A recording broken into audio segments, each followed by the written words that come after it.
மகா சிவராத்திரி நாளில் சிவன் கோயில்களில் 4 கால பூஜைகள் நடைபெறும். இந்த 4 கால பூஜைகள் ஒவ்வொன்றுக்கும் தனி சிறப்பு உள்ளது. முதல் காலம் மாலை 6 மணி முதல் 9 மணி வரை நடைபெறும். பிரம்மா சிவபெருமானுக்கு செய்யும் பூஜையாக இது கருதப்படுகிறது. பஞ்சகவ்வியத்தால் அபிஷேகம் செய்து மஞ்சள் நிற பொன்னாடை அணிவித்து தாமரை பூவால் அலங்காரம் செய்வார்கள். இரண்டாம் காலம் இரவு 9 மணி முதல் நள்ளிரவு 12 மணி வரை நடைபெறும். விஷ்ணு சிவபெருமானுக்கு செய்யும் பூஜையாகும். பஞ்சாமிர்த அபிஷேகம் செய்து சந்தன காப்பு சாற்றி வெண்பட்டு ஆடை அணிவித்து அலங்காரம் செய்வார்கள்.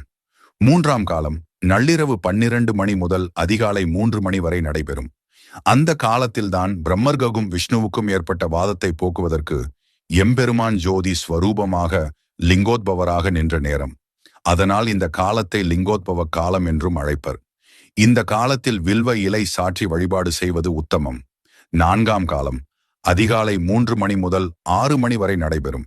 இந்த நேரத்தில் தேவர்களும் ரிஷிகளும் முனிவர்களும் சித்தர்களும் மேலும் அனைத்து ஜீவராசிகளும் வழிபட்ட காலமாகும். இந்த 4 கால பூஜைகளிலும் கலந்து கொண்டு சிவனை வணங்குவதால் பிறவி பிணிகள் நீங்கி முக்தி கிடைக்கும் என்பது ஐதீகம்.